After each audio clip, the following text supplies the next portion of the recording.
Hello guys, welcome back for another episode of How Do I Do This Mission in Warframe. Your next step in the process of learning all the different mission types in the game and understanding how they work. With left-handed commentary by some dude that just has played this thing for a long time. Today's topic: excavation missions. Can you dig it? Yes, that was a terrible pun. Deal with it. I like terrible puns. You'll probably hear a lot more of those. Now, excavation missions are sort of like a mobile defense in a way, but there's a twist, and you'll see this twist when we get in here. Why would you want to do these? Excavation missions are currently the only way to get a material called... Oh, I can't remember. I'm sorry. It's cryotic. There we go. Sometimes my memory doesn't work all that great, people. I apologize for that. Now what you'll see here, right there on the ground that I'm staring at, is a power cell. When you pick it up, just like anything you can pick up in a stage, it will limit you to either melee or sidearm. But you will need these. You can only carry one at a time. So, you know, if other players also want to pick one up when you see them, they will come in handy. They are dropped by bad guys like that one up there that just ran away, who you can visibly see carrying the battery on their back. Look at it, it's huge. Now what do I do with these batteries, you ask? Well, I'll tell you what. Remember that mobile defense part that I was just talking about? Well, first things first. Before we dig somewhere, we want to make sure there's something to dig for, right? Since we're in the space age, this is going to involve some scans from outer space and, you know, dropping some drills and stuff. So the first thing we have to do is we have to drop down an excavator, which is like a scanner part of the excavator, I should say. As you can see in the upper left, it does say locate scanner, and it gives me the point on my map that I should be running towards. And I just keep following my map until I find that scanner. You can see there's this big orange area over there outlined. When you enter these areas, it drops in a scanner or an excavator, depending on where the point is. You can see right there it says plus 20 power, and I no longer am carrying a battery. You pick up batteries, and when you walk into the area of one of the devices, it will then use that battery in the device, giving it power to do its job. In the case of the scanner, this will find, at given intervals, excavators. And when you hear Lotus say, and she has found an artifact, that's saying that, hey, the scanner has found somewhere, you need to go there so that you can drop your excavation unit in and dig up cryotic, and sometimes treasures. Power will not go over 100%. As you can see, this just dropped in. I wasn't actually intending to do this here, but that's luck. Every single one of these batteries will actually recharge the shield of the excavator. Excavators must be protected because excavators can be destroyed by enemy forces. Whereas the scanner is this invulnerable mess of miracle machine that just, you drop it and forget it. Nobody cares. Bad guys don't care about it. Excavators, though, they're digging up the guns. Bad guys want the guns just as much as you want the guns. So, of course, you're going to fight over these. If you lose too many of the excavation units, you will lose the stage. Keep that in mind when you decide to run off. Now, you will need to power these things. As you can see, the power is constantly going down. It's 53%, 52, 51%. And there's a timer associated with how long this thing has to be going, currently at 35 seconds, before it actually finishes its job. 3 batteries is all that's needed power-wise to fully charge the excavation unit. Anything more than that is pretty much just a waste of power. However, if the unit is looking in bad shape, batteries will instantly restore the excavating unit's shields, so it still can be handy to put those in there. Unless you have a frost like me, in which case most of the bad guys are just wasting all their ammo trying to shoot at the thing. Extraction is now available. Rinse and repeat. You get Lotus to drop in another excavator. If you've already put a bunch of power into the scanner, it may already have another excavation area found. In the case of, if you look over there, you can see again that orange glow. We can run up into here, and in doing so, drop in the next excavation unit. Go to the dig site. Excavator deployed.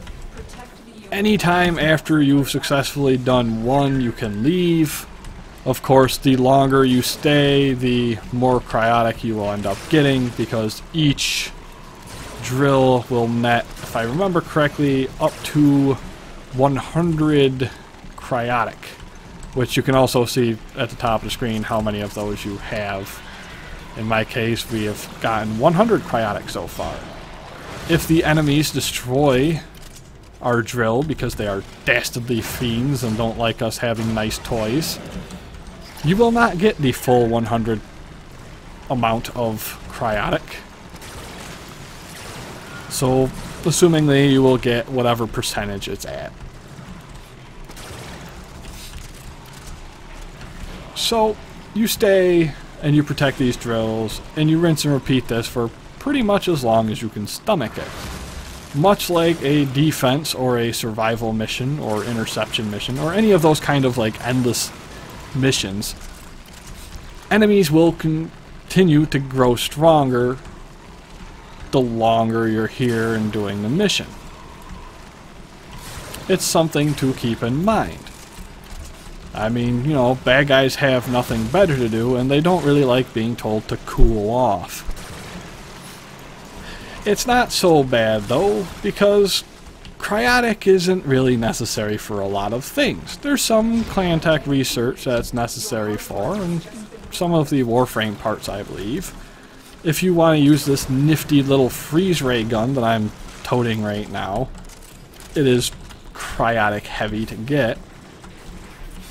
But it's not really necessarily any forcing, I absolutely have to do these missions or I'm never going to do anything ever again kind of drive to these missions.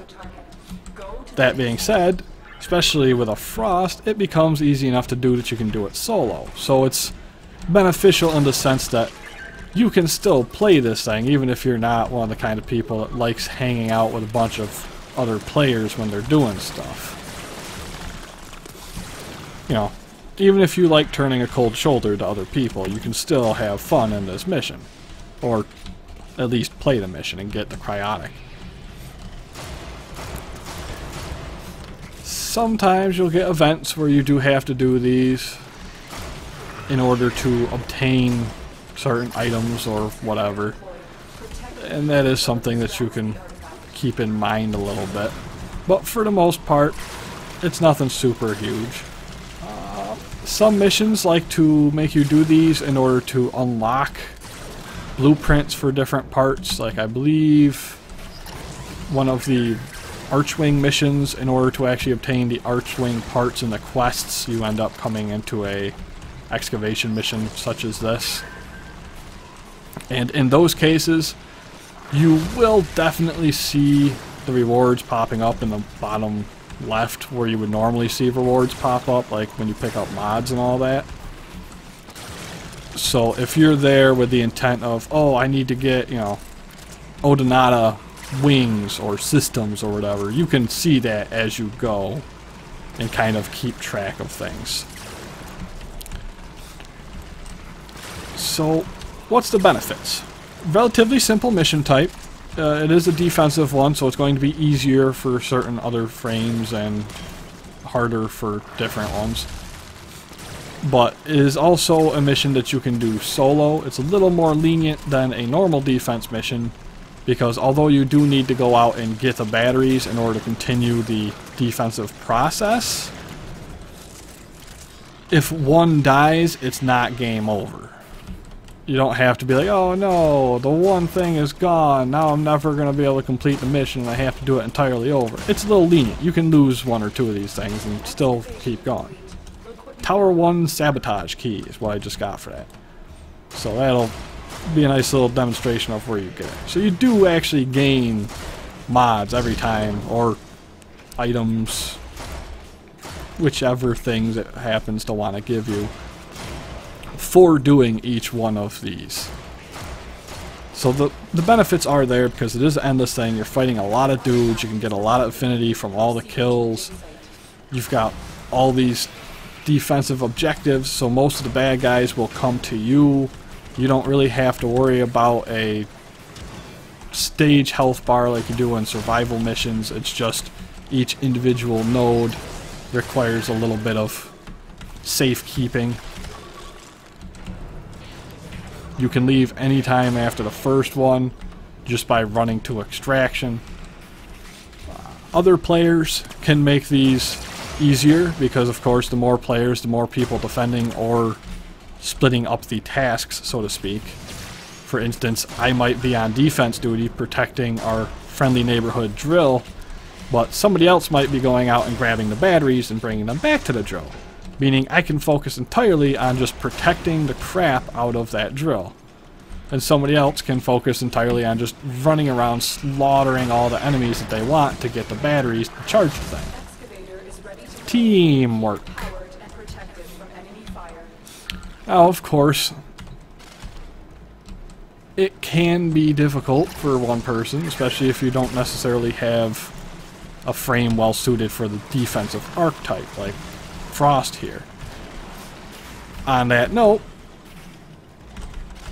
that's really the only main negative to these, is the fact that you are defending units outside of yourself. So anything that would have normally annoyed you or made it difficult to do in the sense of a defense mission is going to hold true for these missions. A little caveat to that, if you will, is in the fact that sometimes, every now and then, you'll find that the power cell guys just refuse to spawn, and if they don't spawn, then you can't power your battery, and of course if you're not powering your batteries and getting the drill to stay going, it's kind of hard to actually complete the task that's set before you.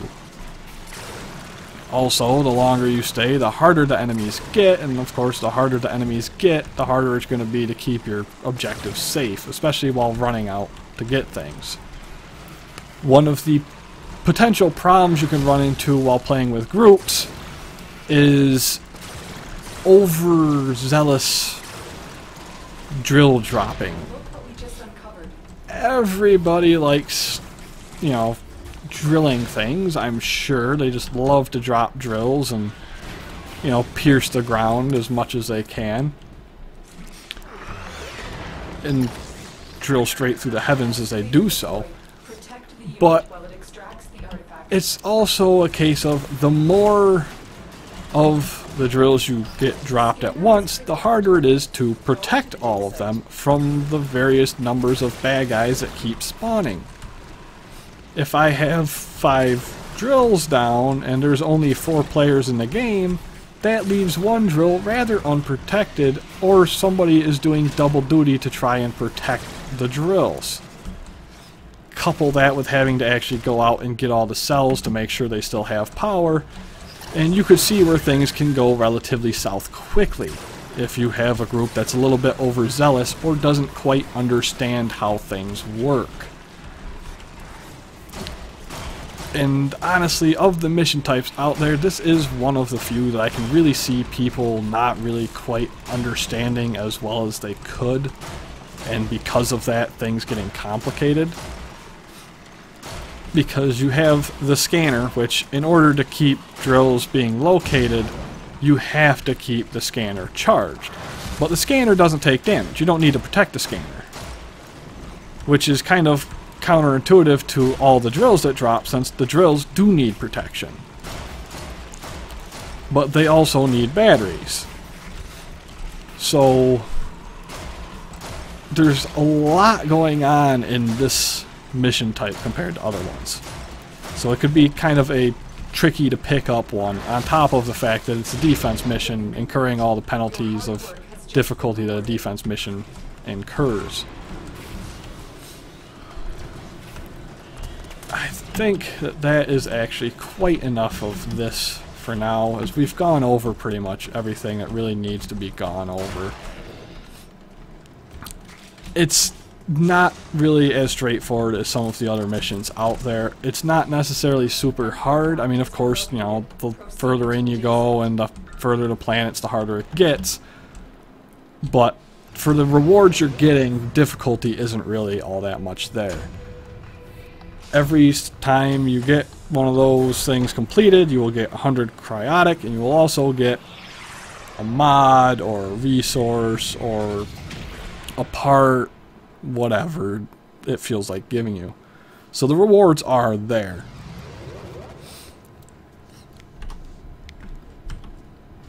The biggest downside is just biting off more than you can chew in the defense narrative.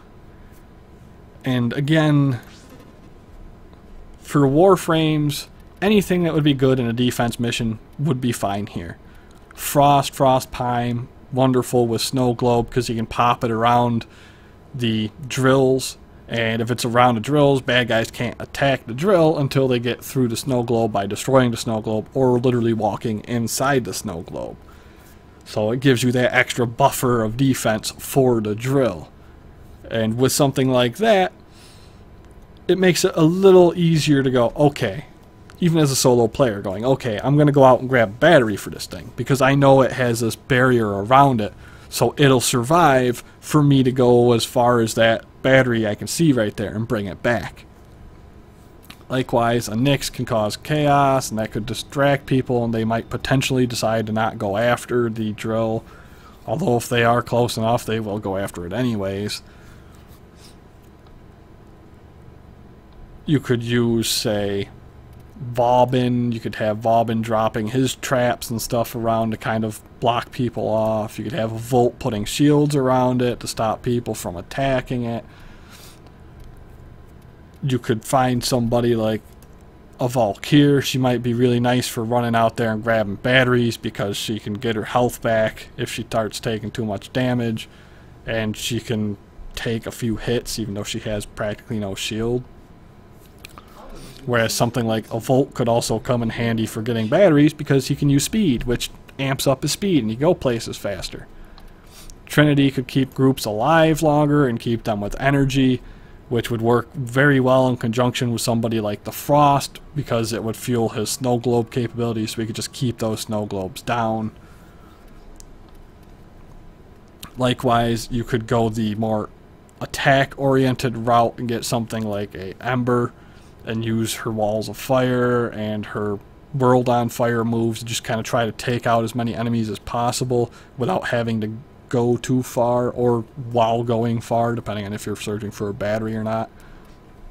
The possibilities are all there, and really it depends on what you plan on doing in those given matches. If you're playing in a team and you have this group of people all there, and like they're all your friends and you're all talking to each other, you could set it up so like maybe one person's a Trinity, and that Trinity's going to hang out with the Frost, and the Frost is going to keep snow globing. And then maybe you go with a Zephyr, because she can get around really fast and she's going to be your battery getter. And that way if she's hurt, then you can also have the Trinity heal her from afar and make sure she doesn't go down. And then maybe you're going to get another person like an Excalibur for his radio, so we can just take out a bunch of dudes if he has to, or another Frost, so you can have two different things going at once. There's a lot of Warframes that would work for these. But for the actual defensive part, the same ones that would work well in a defense mission are going to work well in this mission. That's excavation missions. I mean, I'm sure there's other strategies out there that could work really well. I know from personal experience that I like using Frost on those missions, just because the snow globe helps, because it's a defense objective.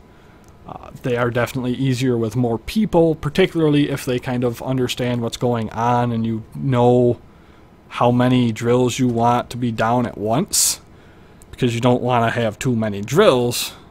It's kind of hard to get off the ground if you got too many drills. But as long as you're in the team that can handle it, it's not such a big deal. The more you have, the more teamwork is nicer. And of course, the harder the stages get, teamwork's always nice, because it is a co-op based game in the first place. Outside of that, the rewards aren't bad for the amount of work that you do. It's a little bit more fun than your average mobile defense, because there's that little extra that you can do with it. You can grab a battery cell and throw it in there. Now the energy shield is back up on your defense objective. You can just kind of break up tasks, so instead of having everybody standing around it and fighting, or everybody running off everywhere and leaving one person to defend it, there's still this job. So the people that like to go out and kill things can go out, kill things, and then bring back a battery cell. So it's like, you know, the best of both worlds. You got that defense objective, but you also got that offense objective. So it kind of meshes different interests. That being said, it's a defense mission, so it also kind of stinks if you're just looking for a laid-back experience, because you do have to babysit an objective and make sure it doesn't die. It's much more lenient than, say, defense or mobile defense, but it's still babysitting an object that can die. That's Excavation. If you have any questions about it, don't get cold feet. Feel free to just drop a line in the comments below and ask. Any tips or suggestions that you have on there about these, feel free to share them. The idea behind these videos is kind of to help everybody. So that's it on excavations. If you want to stick around for the next one, we'll see what's happening after I figure out which mission's next, and I get these ones up probably.